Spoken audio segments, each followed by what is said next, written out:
नमस्कार, पिंकीज़ wonder tell में आप सबका वेलकम है। मैं प्रे करती हूँ कि सब बहुत खुश रहें। वेलकम है आपका मेरे इस खास वीडियो में, जहाँ हम बात करेंगे भुवनेश्वर के फेमस और हिस्टोरिकल प्लेस उदयगिरी और खंडगिरी के बारे में। तो सबसे पहले हमें 20 रुपीज़ का एक टिकट लेना होता है। उसके बाद जब हम अंदर आते हैं तो सबसे पहले हमें ये 3 स्टोन्स दिखाई देते हैं, जिसमें खंडगिरी और उदयगिरी के बारे में थोड़े बहुत डिटेलिंग में बताए गए हैं। ये हमें उड़िया, हिंदी और इंग्लिश में लिखे हुए मिलते हैं।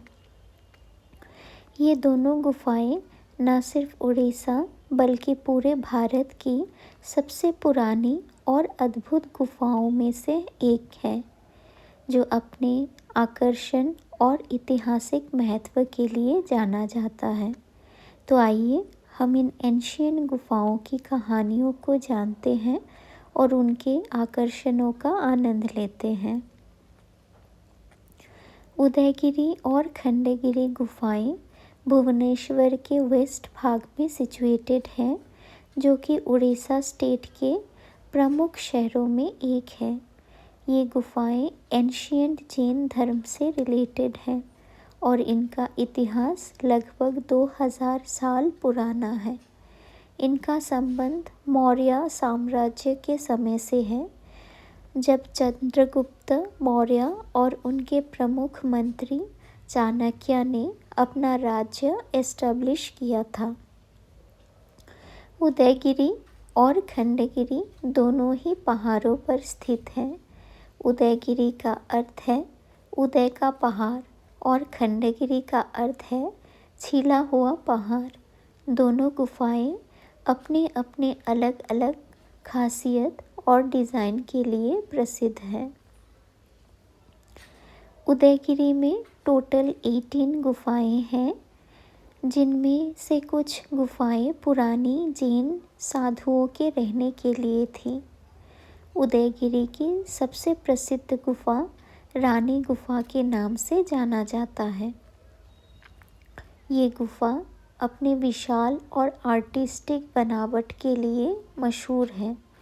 इस गुफाएं की दीवारों पर अनेक सुंदर चित्रकारियाँ और कल्पनात्मक नक्शे भी दिखाई देते हैं, जो जैन धर्म से धार्मिक जीवन को दर्शाता है। एक और प्रसिद्ध गुफा उदयगिरी की हाथी गुफा है, जो अपनी बड़ी साइज और प्राचीन काल की चित्रकारी के लिए प्रसिद्ध है। हाथी गुफा की दीवारों पर एक महान कलाकारियों का झलक मिलता है, जो कि पुराने समय में जैन धार्मिक गतिविधियों को दर्शाता है।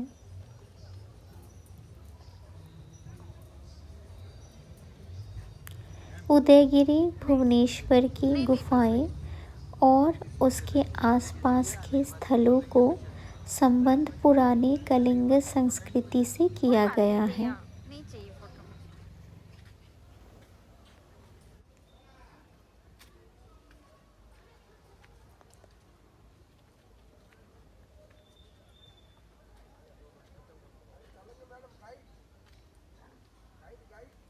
नहीं भैया।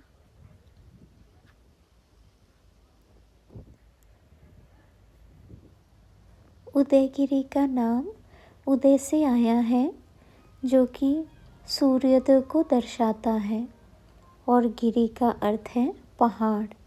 ये जगह अपनी प्राकृतिक और नेचुरल खूबसूरती और हिस्टोरिकल महत्व के लिए जाना जाता है।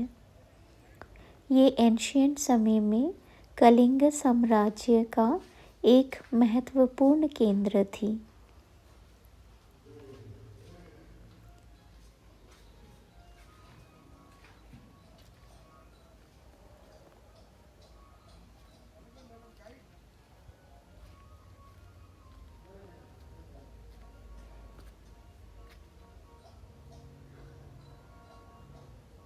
जिस दिन मैं गई थी उस दिन थोड़ी थोड़ी बारिश भी हो रही थी।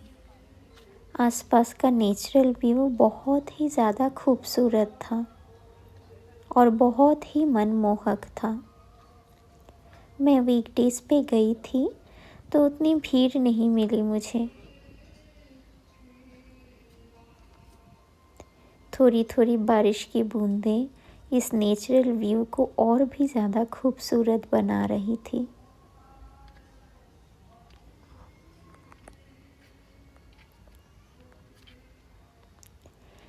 आगे जो गुफ़ा दिख रही है वो थोड़ी सी बड़ी है कंपेयर टू अदर गुफ़ाएं।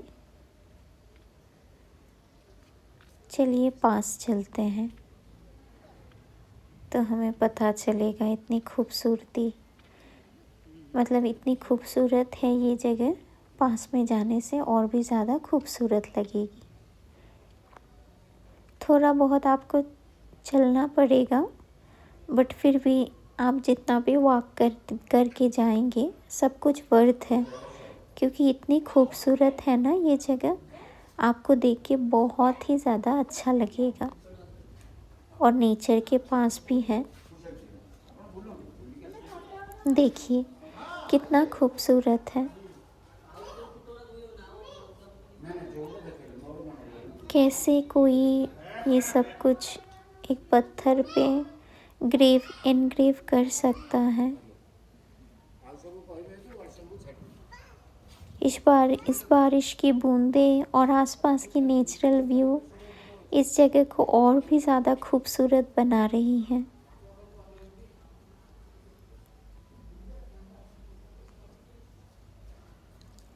मैं अभी कुछ बोल नहीं रही हूँ ताकि आप लोग मेरी आवाज़ पे ध्यान ना दे के ये जो यहाँ पे आर्ट है, जो हमारी हिस्टोरिकल आर्टिस्ट ने बनाए हैं, उन्हें आप अच्छे से देख सकें।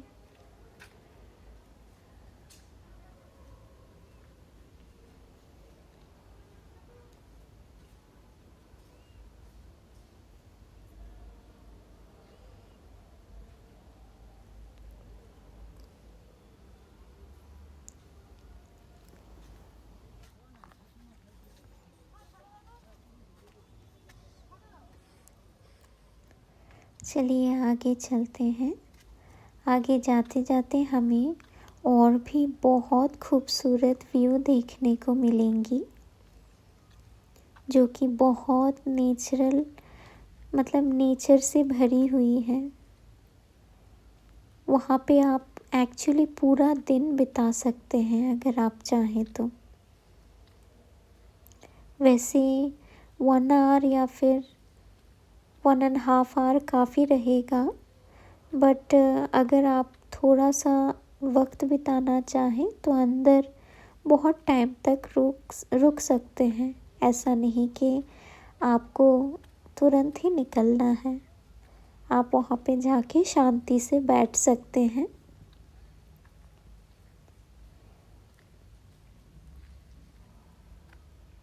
ये देखिए, ये पत्थर के ऊपर रास्ता बनाया गया हुआ है।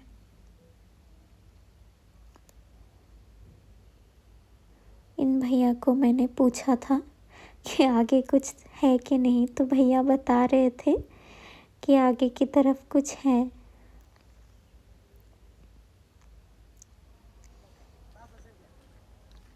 कितनी खूबसूरत है ये जगह। मैं मतलब जब हम कोई भी चीज़ वीडियो में देखते हैं तो हमें उसकी फीलिंग एक अलग आती है, और जब हम सामने जाके उस चीज़ को महसूस करते हैं तब उसकी फीलिंग एक बिल्कुल अलग और अद्भुत होती है। ये देखिए, ये एक बहुत इम्पोर्टेंट गुफ़ा है जी, बट एक्चुअली वहाँ पता नहीं स्टूडेंट्स बच्चे थे जो चले गए थे, बट आके लिखा हुआ था कि ताकि हम ये जो बैरियर है, बैरियर के आगे ना जाएं। तो मुझे लगा कि मुझे नहीं जाना चाहिए, तो मैं इसीलिए अंदर नहीं गई। तो चलिए आगे चलते हैं। आगे जाके हमें और भी थोड़े बहुत केव्स शायद देखने को मिलेंगे।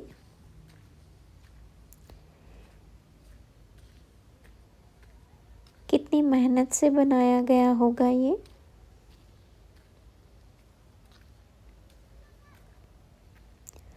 उदयगिरी का इतिहास महत्व भी काफ़ी गहरा है। ये जगह प्राचीन कलिंग साम्राज्य के डिफरेंट राजाओं और उनकी शक्तियों को दर्शाता है। यहाँ का सबसे फेमस शिलालेख खारावेला के नाम से जाना जाता है। खारावेला ने अपने समय में कलिंग को एक शक्तिशाली साम्राज्य बना दिया था। हाथे गुम्फा में उनका जीवन और उनके युद्ध के बारे में लिखा गया है, जो कि उस समय के राजाओं की शक्ति और उनके विचारों को दर्शाता है। ये जब हम ऊपर आते हैं तब हमें ये ऐसा कुछ दिखता है। इसके आसपास से अगर आप नीचे देखेंगे तो आपको भुवनेश्वर सिटी का नज़ारा दिखेगा। उस दिन बारिश हो रही थी और थोड़ा बहुत फॉग भी था, जिसकी वजह से शायद अच्छे से दिख नहीं रहा होगा। बट जब आप सामने से देखेंगे तब आपको चारों तरफ से भुवनेश्वर सिटी दिखाई देगी। बहुत ही सुंदर था वो नज़ारा।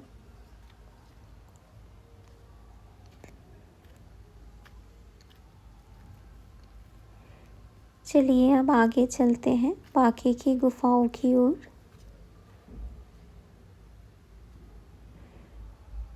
यहाँ पे भी देखिए एक छोटी सी गुफा है। हर एक गुफा के सामने थोड़े बहुत कला का प्रदर्शन किया गया हुआ है। कुछ लिखा हुआ है, देखिए इनग्रेव किए गए हुए हैं उस वक्त के। आई गेस उस वक्त के जो आर्टिस्ट थे उन्होंने अपने ही लैंग्वेज में कुछ तो लिखा हुआ होगा। मौर्य साम्राज्य था ना उस वक्त।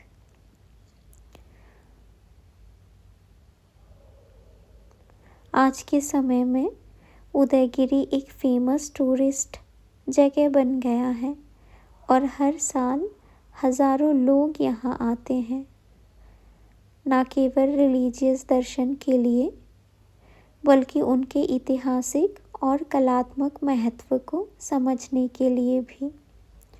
उदयगिरी की गुफाएं और मंदिर पुरानी कला और धार्मिक विरासत को एक अहम हिस्सा देती हैं और बनाती हैं। देखिए यहाँ पे भी जब हम अंदर जाएंगे तो हमें ऊपर यहाँ पे देखिए ऊपर दिखाई देगा। ये जो ऊपर हम देख रहे हैं वहाँ पे भी कुछ चीज़ें खुदाई करके लिखी गई हुई थी।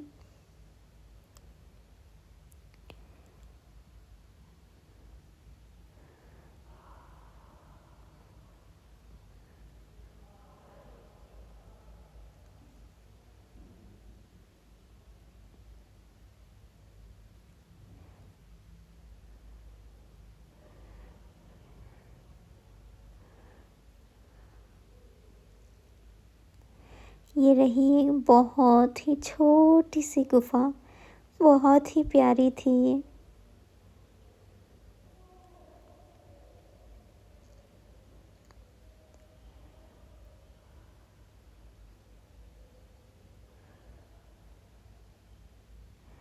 उदयगिरी भुवनेश्वर अपनी धार्मिक और ऐतिहासिक विरासत के साथ साथ अपनी भाव्य कला और वास्तुकला के लिए भी विशेष महत्व रखता था।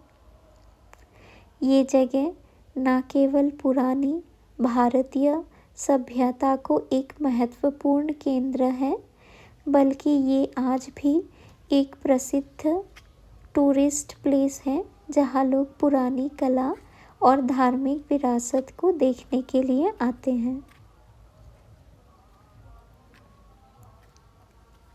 आगे जाके और भी केव्स हमें मिलेंगी, बट ये बहुत छोटी छोटी केव्स हैं। ये केव नंबर 12 है। बहुत ही छोटा सा है, प्यारा सा। देखिए यहाँ पे भी कुछ एनग्रेव किया गया हुआ है।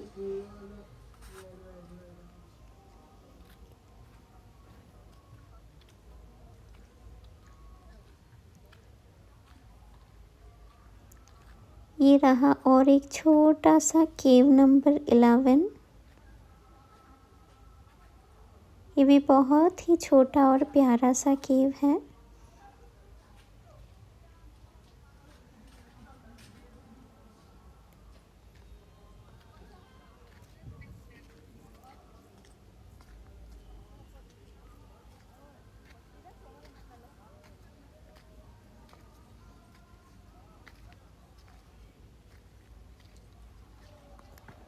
ये फिर से हम ऊपर की तरफ आ गए हैं।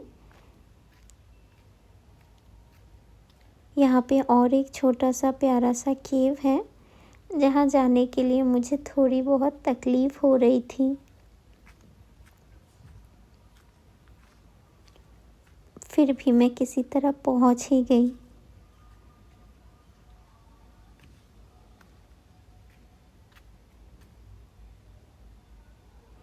ये और एक प्यारा सा केव, बट बहुत ही छोटा है ये भी।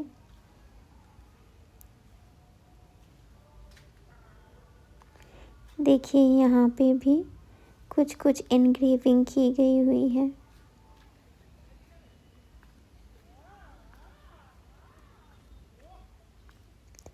ये लास्ट के 2-3 केव्स हैं।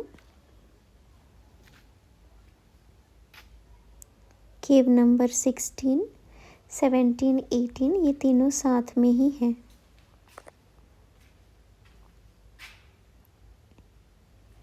ये बहुत ही छोटे छोटे हैं।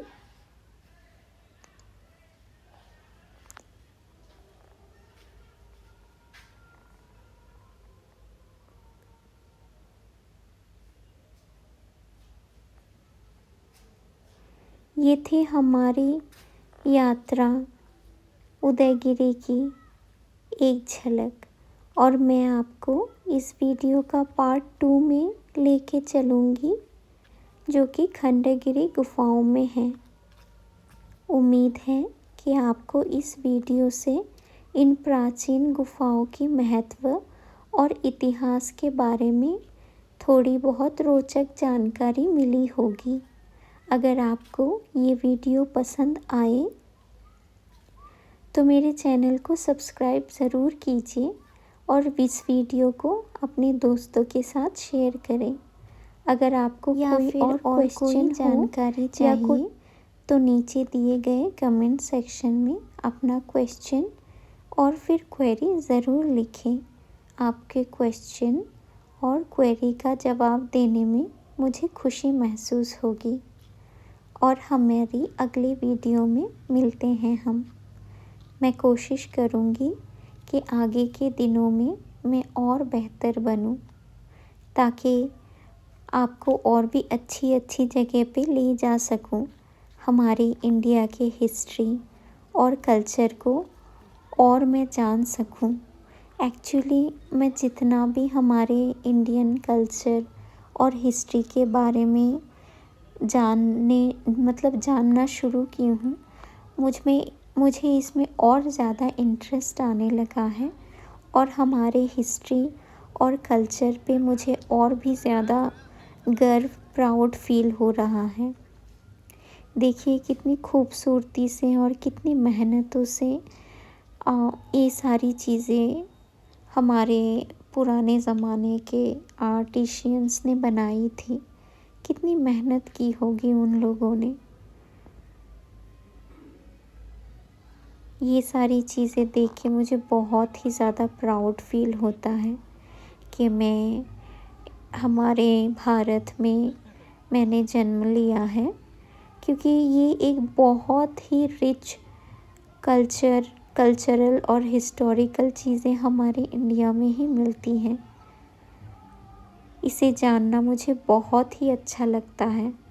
अगर आप भी इसके बारे में जानने में रुचि या फिर इंटरेस्ट रखते हो तो आप मेरे साथ ज़रूर बने रहिए। मेरे चैनल को ज़रूर सब्सक्राइब कीजिए और मुझे मतलब जब आप लोग थोड़ा सा भी सपोर्ट या फिर थोड़ा सा भी इंटरेस्ट दिखाते हैं तो हमें और हमारे जैसे लोगों को और मोटिवेशन मिलता है, ताकि हम और ऐसे हिस्टोरिकल प्लेसेस पे जाएं और हम इन सारी चीज़ों को कैप्चर करें। थैंक यू सो मच कि आपने आपका इतना सारा कीमती वक्त मुझे दिया, और इस वीडियो को लाइक करें, शेयर करें और मेरे चैनल को सब्सक्राइब ज़रूर करें। मैं कोशिश करूँगी और भी बेहतर बनूँ, बेहतर एक मतलब एक बेहतर फ़ोटोग्राफ़र बनूँ, एक बेहतर इंसान भी बनूँ। Thank you so much. आप सबका प्यार और आशीर्वाद बना रहे। Thank you. Have a great day.